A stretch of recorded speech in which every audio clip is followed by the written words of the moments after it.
노조, 시민단체 등 진보 진영의 공고한 연대와 중도와의 긴밀한 공조로 양당 체제를 무너뜨리고 다당제 책임 연정 시대를 열겠다. 심상정 정의당 대선 후보. 진보정당 최초의 4선 의원.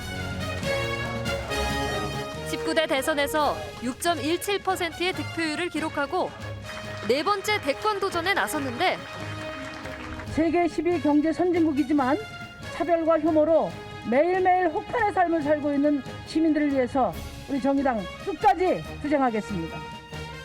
심상정 후보가 생각하는 차기 대선 승리 전략 집중 분석합니다. 심상정 정의당 대선 후보가 네 번째 대선 도전에 나섰습니다. 양당 체제의 종식을 선언하면서 제3지대의 청사진을 강조하고 있습니다. 심 후보와 얘기를 나눠보겠습니다. 후보님 안녕하십니까? 네, 안녕하세요. 네, 심 후보는 양당 체제를 끝내고 다당제 책임 연정 시대 이 점을 강조를 하셨는데요. 내일 오후죠. 안철수 대표 네. 만나시죠? 네, 만납니다. 제3지대에서 어떤 구체적인 청사진이 나올 수 있을까요? 우선 제가 구상하는 제3지대는 네. 후보들을 중심으로 한 선거연대라는 건 협소한 의미를 넘어서는 아닙니다. 그러니까 다음 대통령, 차기 정부가 해야 될 핵심 과제를 중심으로 세력을 규합하겠다는 생각이거든요. 네. 그래서 녹색 통합, 진보 연대, 중도 공조라는 세 가지 연대 전략으로 네. 제3지대 구축을 모색하고 있습니다. 네. 그러니까 다음 정부가 해야 될 일 중에 가장 중요한 게 기후위기 대응, 또 불평등 극복, 그리고 정치 개혁이라고 생각합니다. 네. 기후위기 극복을 위해서 에너지, 산업, 일자리 전환을 하는 것은 앞으로 대한민국의 경쟁력이 될 거라고 생각하고요. 이를 위해서 그동안 녹색 실천을 해왔던 녹색당을 비롯한 전국의 네. 녹색 세력과 통합을 모색할 생각이고요. 네. 그리고 이제 불평등과 차별에 맞서 왔던 노동, 청년, 여성 이런 시민 정치 세력들과 적극적으로 연대하겠습니다. 그리고 중도 네. 공조는 양당 체제 종식과 다당제 책임 연정 시대를 열기 위해서 적극적으로 지금 모색해 보고 있는 중입니다. 그럼 우선은 후보님 말씀을 들어보면 어떤 정책의 어떤 공조연대의 목적을 두시는 것 같은데 대선을 앞두고는 당장은 후보 단일화를 할 것이냐 안철수 후보와의 그 문제에 대한 관심이 큰 것 아니겠습니까? 뭐 관심은 아무래도 이제 그 점에 있을 텐데요. 아직은 저는 시기상조라고 생각하고요. 네. 단일화는 지지자들의 동의와 국민의 격려가 있어야 되는데 네. 안 후보님과 저는 이제 노선과 지지 기반이 좀 차이가 있지 않습니까? 그럼에도 불구하고 안 후보께서 이번 대선에 출마하셔서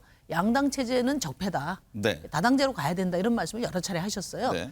그래서 이제 그게 진심이라면 저는 정치 개혁 분야에서 또는 그 정치 교체를 위한 다양한 공조를 할 수 있을 것이다 이렇게 기대를 하고 있고요. 네. 정치 세력이 다섯이 같고 다섯이 다르면 같은 다섯을 중심으로 네. 서로 협력하는 것이 시민을 위한 정치라고 저는 생각하고 특히 저는 이 두 당만 집권할 수 있는 이 양당 체제가 네. 그동안의 정치를 후퇴시키고 시민의 삶을 어렵게 만들었다고 생각하거든요. 그래서 네. 양당 체제 종식의 대선이 돼야 된다는 생각이 확고하기 때문에 그런 말도 있지 않습니까? 외계인이 쳐들어오면은 싸우던 세력도 서로 협력해야 되지 않느냐. 그런 맥락에서 내일 뵙기로 했는데요. 네. 안 후보님의 깊은 생각을 좀 들어보겠습니다. 제3지대에서는 안철수 후보뿐만 아니라 김동연 얼마 전에 손학규 전 대표도 출마를 하겠다는 입장인데요. 김동연 후보와의 정책 공조는 지금 염두에 두지 않습니까? 뭐 누구를 배제하고 누구를 앞세우고 이런 게 아니고 네. 순차적으로 다 만나 뵐 생각이고요. 네. 양당 체제 종식을 위한 정치 교체 그 분야에서 협력할 수 있는 방안을 네. 다양한 수준에서 고려를 해보도록 하겠습니다. 김동연 후보는요, 심상정, 안철수 후보 두 사람도 기득권의 한 축이었다 이렇게 비판을 하던데 그 점에 대해서는 어떻게 받아들이세요? 정치를 오래 하면 기득권이 아니고 또 그분은 뭐 정부에서 경제부총리도 하셨던 분인데요. 네. 저는 정치에서 천연기념물과 같은 사람입니다. 제가 지금 20년 정치를 해오고 사선이지만 네.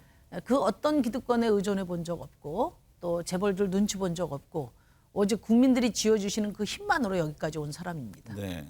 이렇게 당은 작아도 정치의 전환이 필요한 시기에 20년 소신을 지켜온 정치인이 꼭 필요하다고 저는 생각합니다.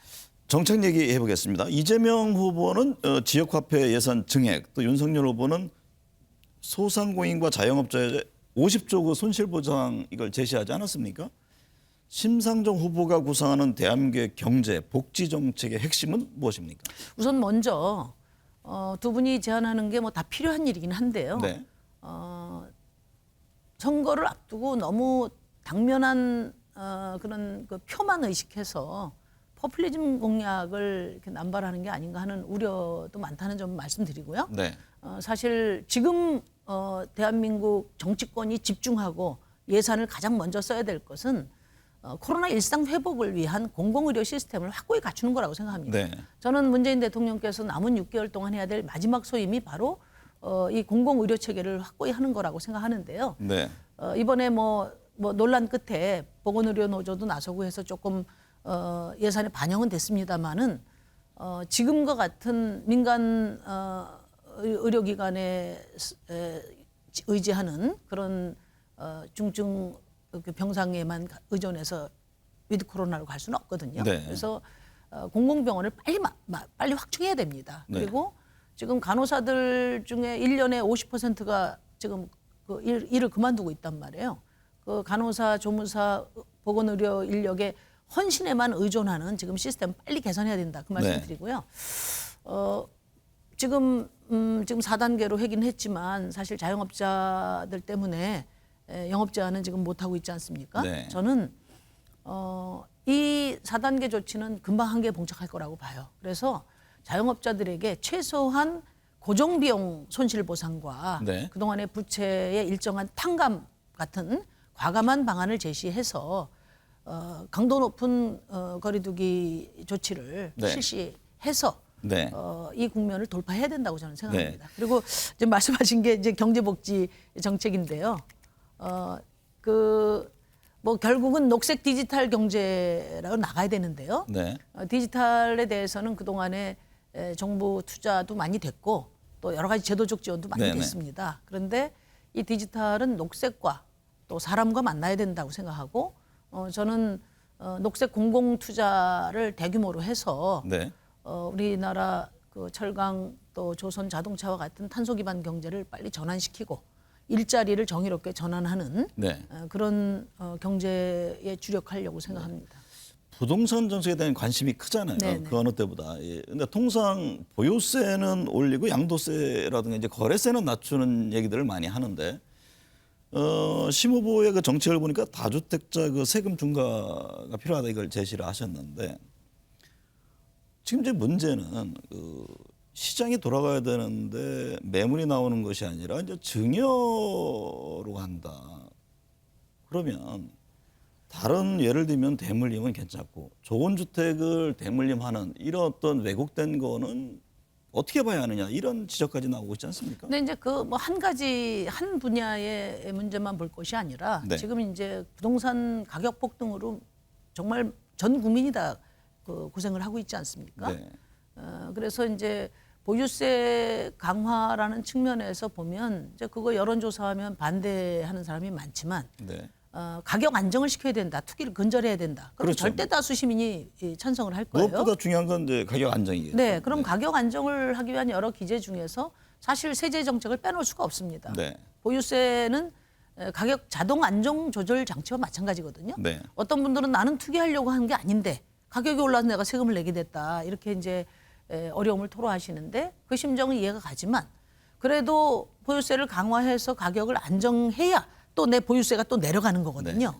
이제 그런 큰 원칙에서 국가가 정책을 해야 된다고 생각하고요.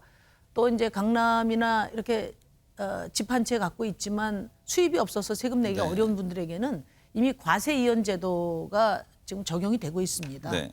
그리고 이제 이번에 보유세 내신 분들 보니까 그 전 국민의 1.2%더라고요. 네. 그리고 법인까지 합치면 2% 시민인데 그 1가구 1주택의 경우에는 한 75%가 시가 25억 이하예요. 그러니까 보유세를 뭐 올리는 근데 거에 이분들이 대해서는 내는 게 어느 정도 인정이 되는데 네. 양도세를 말씀드린 거도 양도세 문제는 그럼 어떻게 해야 될 것입니까? 양도세 문제는 이제 처음에 정부가 정책을 낼 때 양도세를 낮추고 보유세를 대폭 강화하는 그런 방안으로 냈으면 네. 또 평가가 달라졌을 거예요. 근데 이미 지금 이제 원래 양도세를 중과한 이유가 사전에 팔라 이런 주문 아니었습니까? 그렇죠. 그래서 사전에 그 세금을 내고 판 사람들도 많이 계신데 네. 이미 이제 종부세 부과되는 이후에 또 여론에 못 이겨서 이걸 이제 바꾸다 보니까 여기서 형평성의 문제에 큰 또 불만이 제기되는 것이거든요. 네. 그래서 정부가 부동산 정책을 할 때는 일관성 있게 가야 된다. 만약의 경우에 지금도 국민들이 정말 좀 고통을 감수하더라도 근본적으로 투기를 근절하는 정책으로 가자. 네. 그러면은 지지를 하겠지만 문제는 역대 정권이 다 그렇게 말해놓고 네. 결국은 전부 투기가 더 극성을 부렸기 때문에 정부 말을 믿는 사람만 바보 된 거거든요. 그래서 이제 총체적인 정부에 대한 불신 이것이 부동산 정책을 어렵게 하고 네. 있는 핵심 요인이다 이렇게 봅니다. 심 후보님 모셨으니까 이 노동 문제에 네. 대해서 좀 여쭙겠습니다. 지금 대한민국 노동 시장하면 어떤 격차라든가 임금의 격차 여러 가지가 있을 겁니다. 또 유연성 문제들을 늘 얘기를 하고 있지 않습니까? 현재 대한민국 노동계에 대한 시각이 궁금합니다. 그러니까 작년 1년 동안 비정규직, 아까 정규직이 10,000명 늘었는데요. 네. 비정규직이 54만 명이 늘었습니다. 그리고 노동자 상위 10%하고 하위 10% 임금 격차가 6배예요. 비정규직 중에 절반은 고용보험이나 건강보험에 적용을 받지 못하고 있습니다. 네.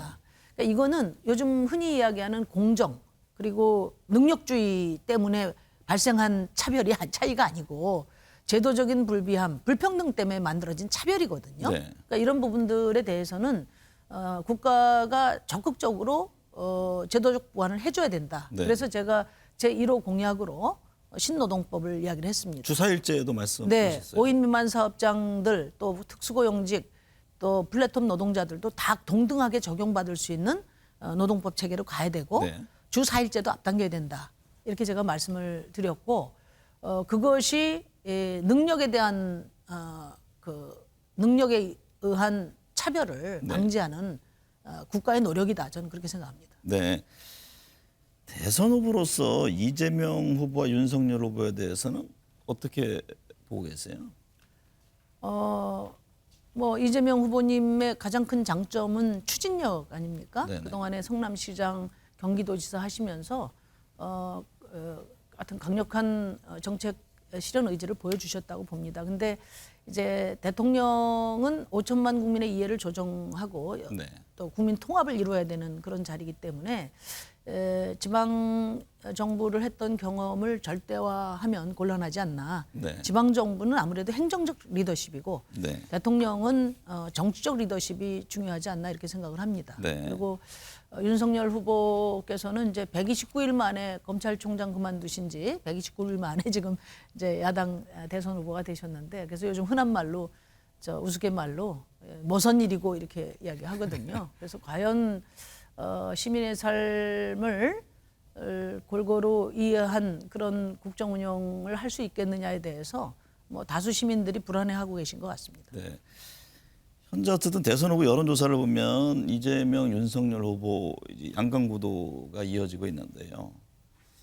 선거가 다가오면 후보 또는 이제 정당 간의 합종 연행 얘기가 나오지 않습니까? 그러니까 민주 진보 개혁 진영의 승리를 위해서 단일화 등의 요청이 있을 경우에는 어떻게 하실 계획입니까?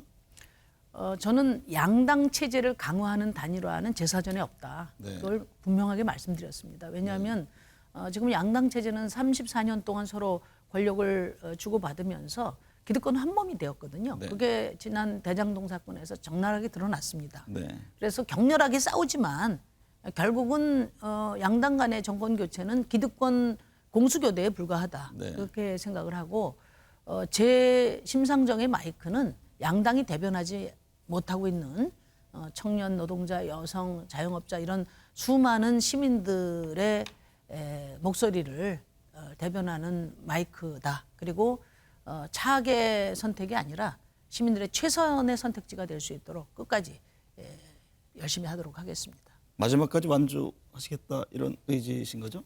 아니 완주를 해야 대통령이 될 것 아닙니까? 네. 지지율의 변곡점은 언제쯤 있을 거로 보십니까? 저는 한 2월 정도에 가야 된다고 봅니다. 지금 여론조사에서 양 후보 박빙 얘기를 많이 하는데 사실 두 후보가 30%대입니다. 그건 또 이례적인 거고요. 네. 나머지 또 30%대가 있고 아직 우리 국민들이 결국은 두 당 후보 중에서 정권을 줄 수밖에 없지 않느냐 하는 전통적인 생각이 있기 때문에 망설임이 많고 아직 최종 판단을 하지 않은 상황이라고 봐요. 네. 근데 외국 같았으면 미국이나 선진국 같았으면 이 정도의 도덕적 결함과 또 사법적인 문제 의혹만 가지고도 사실 다 후보 사퇴해야 될 분들이에요. 네. 그럼에도 불구하고 지금 이제 양당 체제가 계속 지속되다 보니까 내가 당신보다 더 낫다. 이거 가지고 지금 차악의 선택을 국민들에게 강요하고 네. 있는데 우리 국민들이 이번 대선만큼은 그렇게 호락호락하지 않으실 거다. 네. 국민들이 주도하는 정계 개편 이번 대선에서 결단해 주실 것으로 네. 믿습니다. 그 도구로 저 심상정을 써주시기 바랍니다. 네, 소외된이들과 함께 호흡하며 진보 정치인의 길을 걸어온 정치인 심상정 후보. 스스로 정치인으로서 마지막 소임으로 정한 대권 도전에 민심은 어떻게 화답할까요? 오늘 출연해 주셔서 감사합니다. 네, 고맙습니다.